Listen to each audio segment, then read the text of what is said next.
السلام عليكم إخوان أخوات، كنتمنى تكونوا كاملين بخير وعلى خير وفي أحسن الأحوال، وتكونوا كتمتعوا بصحة جيدة وراحة البال. اليوم غادي نهضروا على واحد الموضوع كيعاني منه بزاف ديال الناس، خصوصا في الأجواء الباردة أو الجافة ديال فصل الشتاء أو حتى في الصيف بسبب الجلوس الطويل تحت المكيفات الهوائية كليماتيزور. الموضوع ديالنا اليوم هو البشرة الجافة. البشرة الجافة كتكون باعتة مشدودة بحال إلا شي حد كيجبدها لك، خشنة الملمس، كتقشر وكتكون أكثر عرضة للتهيج والحكة والإحمرار. والأخطر من هادشي كامل هي أنها أسرع بشرة كيبانو فيها خطوط دقيقة والتجاعيد المبكرة. اليوم غادي نشرح لكم بتفصيل أسباب الجفاف في البشرة وأفضل الماسكات الطبيعية والفعالة للترطيب ديالها من الأعماق، وغنعطيكم نصائح ذهبية لتطبيق هاد الماسكات، وغادي نجاوب على الأسئلة ديالكم الشائعة زائد العادات اليومية لتقليل الجفاف بصفة نهائية. هاد الحلقة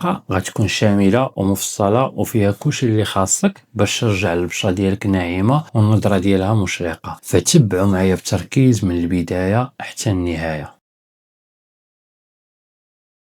قبل ما نبداو في الوصفات خلينا نفهموا علميا شنو هي البشرة الجافة. البشرة الجافة هي نوع من انواع البشرة اللي كتنتج كمية قليلة بزاف ديال الزيوت الطبيعية اللي كتسمى الزهم مقارنة بالبشرة العادية أو الدهنية. هاد الزهم هو اللي كيشكل واحد الطبقة واقية عازلة كتحبس الرطوبة والماء داخل الجلد. ملي كينقص هاد الزيت البشرة كتفقد الماء ديالها بسرعة، كتبخر بالرطوبة في الهواء، والنتيجة هي بشرة جافة ومتقشرة. يقدر يكون الواحد تولد ببشرة جافة عامل جيني، ويقدر الجفاف يجي غير مؤقتا بسبب عوامل خارجية بحال الطقس البارد والرياح، الدوش بالماء سخون بزاف، استعمال الصابون قاسي ومنظفات قوية اللي كتحيد الزيوت الطبيعية، كثرة التقشير، نقص الفيتامينات الأساسية A B C E، وبعض الأمراض الجلدية بحال الإكزيما أو الصدفية، وحتى بعض الأمراض الداخلية بحال قصور الغدة الدرقية.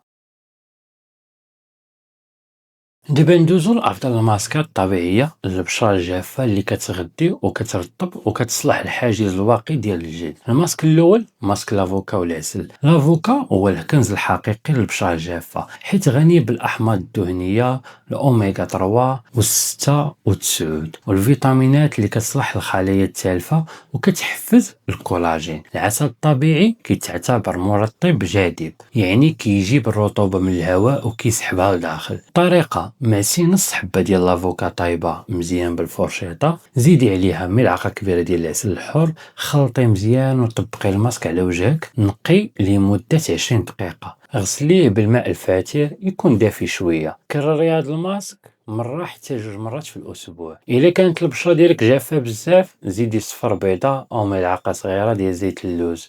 الماسك الثاني ماسك الموز وزيت الزيتون. الماسك الثاني ماسك الموز وزيت الزيتون. الموز غني بالبوتاسيوم والفيتامينات اللي كتقلل الالتهابات وكتغذي الجلد. زيت الزيتون البكر كيرطب بعمق وكيشكل طبقة عازلة. طريقة: معسي نص بنانة طايبة مزيان، زيدي ملعقة ديال زيت الزيتون البكر، خلطيه مزيان وخليه فيك لمدة 20 دقيقة. هذا الماسك ممتاز للقشور الجافة، ولكن إياكم تكثروا منه إلا كانت البشرة ديالكم كدير الحبوب حيث الموز كيقدر يسد المسام. الماسك الثالث ماسك الياغورت الطبيعي والشوفان. الياغورت خصوصا اليوناني كامل الدسم فيه حمض لاكتيك اللي كيقشر الخلايا الميتة بلطف شديد بلا ما يجرح الجلد. الشوفان المطحون عنده خصائص مهدئة ومضادة للالتهاب وممتاز للبشرة الحساسة. طريقة: خلطي 2 معالق كبار ديال دقيق الشوفان مع 2 معالق كبار ديال الياغورت الطبيعي، ديريه لوجهك، دلكي دقيقة واحدة بلطف باش تقشري وخليه ربع ساعة باش ينشف، موراها غسليه بالماء الفاتر.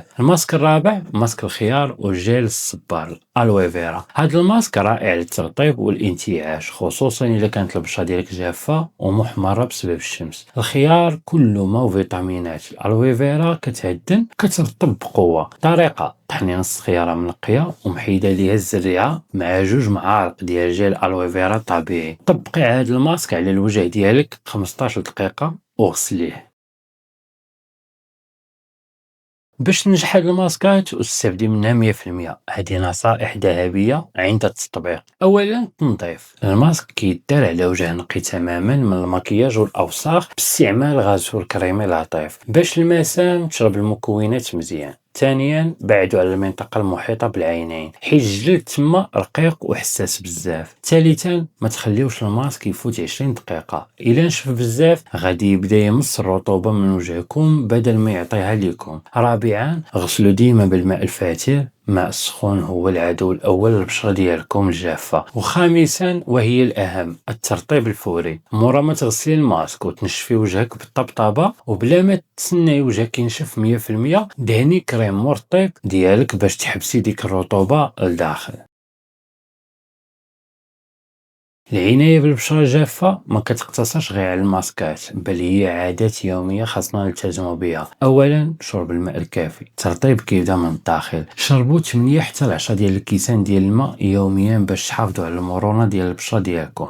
استعمال غسول لطيف، بعدوا على الصابون العادي والقاسي، اختاروا غسول كريمي خالي من الكبريتات والعطور وفيه مكونات مرطبة بحال الجليسرين والسيراميد. تجنبوا الماء الساخن، الدوش الطويل بالماء الساخن كيحيد كاع الزيوت الطبيعيه. خفوا مده الدوش واستعملوا الماء الدافئ. الترطيب المباشر مورا الدوش في غضون ديال 3 دقائق من الخروج من الحمام، الجلد باقي من الدين، دهنوا المرطب ثقيل باش تحبسوا الماء. استعمال جهاز ترطيب الجو، الا كان الجو ناشف في الشتاء او بسبب المكيف فاستعملوا المرطب الهواء في الغرفه ديالكم. سادسا الحماية ديال البشرة من الشمس. واقي الشمس ضروري كل نهار حيت أشعة فوق البنفسجية كتدمر الجلد وكتنشفو. اختاروا واقي الشمس مرطب فيه حمض هيلارونيك. سابعا التغذية السليمة، كلوا لافوكا، المكسرات، زيت الزيتون، الأسماك الدهنية بحال السردين، السلمون، حيت غنيين بالأوميغا 3 اللي كترطب الجلد من الداخل وكتقوي الحاجز ديالو.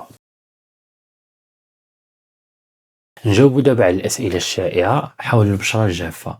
السؤال: كيفاش نعرف واش البشرة ديالي جافة ماشي مختلطة؟ الجواب: البشرة الجافة كتكون مشدودة طوال النهار في كاع الوجه، المسام ديالها ما باينينش وكتقشر بالزربة. البشرة المختلطة كتكون جافة في الخدود ولكن ميدمة دهنية في الجهة ديال النيف والجبهة والذقن. السؤال: واش الماسكات بوحدها كافية لعلاج الجفاف؟ الجواب: لا، الماسكات كتعطي ترطيب أسبوعي عميق ومكثف، ولكن ضروري من روتين اليومي، غسول كريمي مرطب، واقي الشمس وشرب الماء باش تحافظي على النتيجة. السؤال: واش زيت جوز الهند مزيان كمرطب يومي؟ الجواب: زيت جوز الهند ثقيل، إلا درتيه بالنهار يقدر يسد المسام خصوصا إلى عرقتي. من الأحسن تستعمليه بالليل كطبقة الأخيرة، وفي النهار استعملي كريم مرطب خفيف. سؤال: كنحس بوجهي كيحرقني ملي كندير شي ماسك طبيعي، شنو المعنى؟ الجواب: هادشي كيعني ان البشره ديالك حساسه بزاف او حاجز الجلد متضرر ومجروح بسبب الجفاف الشديد. حبسي استعمال فورا واكتفي بالترطيب الطبي حتى يرجع الجلد لصحته. عاد جربي الماسكات البسيطه بحال الياغورت بوحديتو. خلاصة القول إخواني أخواتي، البشرة الجافة كتحتاج عناية خاصة